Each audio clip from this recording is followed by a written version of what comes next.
नमस्कार दोस्तों, आज के इस वीडियो में हम बात करने वाले हैं पूर्व प्रधानमंत्री इंदिरा गांधी की जीवन की आखिरी रात के बारे में। दोस्तों, आपको भी ये जानने में काफ़ी दिलचस्पी होगी कि अपने जीवन की आखिरी दिन के पहले इंदिरा गांधी के साथ क्या घटनाएं घटित हुई थी, वो क्या कर रही थी। तो दोस्तों, अगर आपने अभी तक चैनल को सब्सक्राइब नहीं किया है तो चैनल को तुरंत सब्सक्राइब करें ताकि इंटरेस्टिंग वीडियोज़ का नोटिफिकेशन आपके पास तुरंत पहुँच जाए। साथ ही साथ बेल आइकन को भी प्रेस करना ना भूलिएगा। दोस्तों, अपने जीवन के आखिरी दिन के पहले 30 अक्टूबर 1984 को इंदिरा गांधी भुवनेश्वर में अपना चुनावी भाषण दे रही थी। 30 अक्टूबर 1984 को दोपहर में जो भाषण इंदिरा गांधी दे रही थी, हमेशा की तरह उसे उनके सूचना सलाहकार केशवाई शारदा प्रसाद ने तैयार किया था। भाषण देते वक्त अचानक वो तैयार लेख से हटकर बोलना शुरू कर देती हैं। इंदिरा गांधी कहती हैं, आज मैं यहाँ हूँ, हो सकता है कल ना रहूँ, मुझे इसका गम नहीं है मैं रहूँ या ना रहूँ। मुझे इस बात का गर्व है कि मेरा जीवन काफ़ी लंबा रहा और मैंने अपना सारा जीवन अपने लोगों की सेवा में समर्पित किया है। उन्होंने आगे कहा, जब मैं मरूंगी तो मेरा खून का एक एक कतरा भारत को मजबूत करने में लगेगा। दोस्तों, इस भाषण के बाद जब इंदिरा गांधी राजभवन पहुंचती हैं तो राज्यपाल विशंभर नाथ पांडे कहते हैं कि आपने तैयार आलेख से हटकर और बीभत्स मौत के बारे में चर्चा करके मुझे डरा दिया था। इस पर इंदिरा गांधी जवाब देती हैं, मैंने जो भी कहा वो ईमानदार और तथ्यपरक था। इसके बाद दोस्तों, जब इंदिरा गांधी दिल्ली पहुंचती हैं, उस रात वो काफ़ी थक चुकी होती हैं, वो बहुत कम सोती हैं। उनके सामने के कमरे में सो रही सोनिया गांधी जब सुबह 4:30 बजे अपनी दमा की दवाई लेने के लिए उठकर बाथरूम में जाती हैं, उस वक्त इंदिरा गांधी जाग रही होती हैं। उसकी अगली सुबह 31 अक्टूबर को इंदिरा गांधी 7:30 बजे तक तैयार हो चुकी थी। उस दिन उन्होंने केसरिया साड़ी पहनी थी। उस दिन उन्होंने हल्का नाश्ता लिया था। नाश्ते में उन्होंने 2 टोस्ट, ताजे संतरे का जूस और अंडे लिए थे। नाश्ते के बाद मेकअप मैन उनके चेहरे पर पाउडर व ब्लशर लगा रहा था, तभी उनके डॉक्टर केपी माथुर वहाँ आ जाते हैं।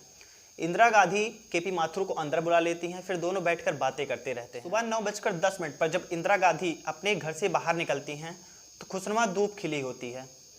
धूप से बचाने के लिए सिपाही नारायण सिंह छाता लेकर इंदिरा गांधी के साथ चल रहे थे।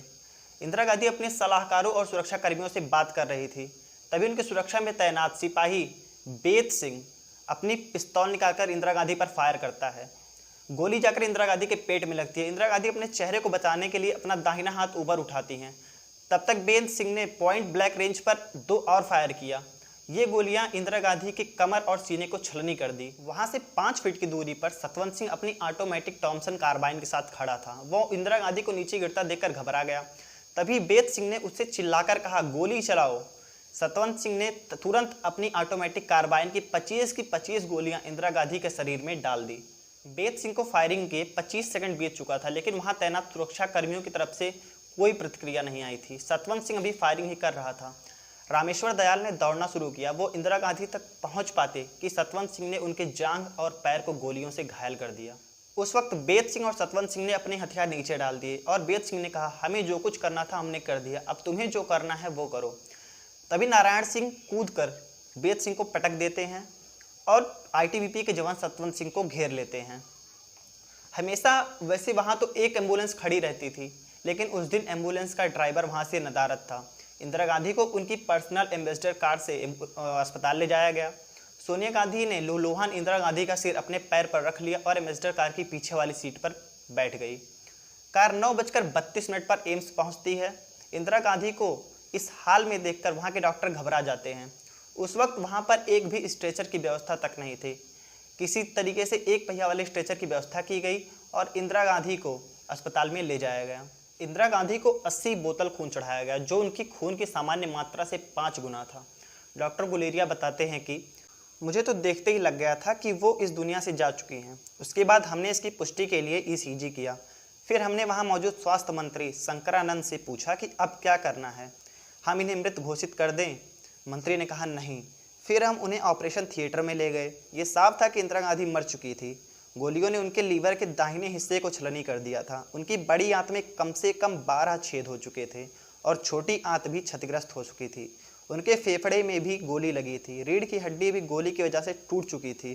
सिर्फ हृदय सलामत बचा था। अपने अंगरक्षकों द्वारा मारे जाने के करीब 4 घंटे के बाद 2:23 पर इंदिरा गांधी को मृत घोषित किया गया, लेकिन सरकारी प्रचार माध्यमों ने शाम 6 बजे तक इसकी घोषणा नहीं की थी।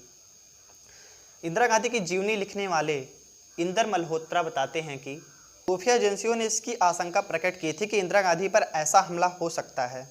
उन्होंने इंदिरा गांधी से सिफारिश की थी कि सिख सुरक्षा कर्मियों को उनके आवास से हटा दिया जाए, लेकिन इंदिरा गांधी ने गुस्से में इस प्रस्ताव को स्वीकार नहीं किया था।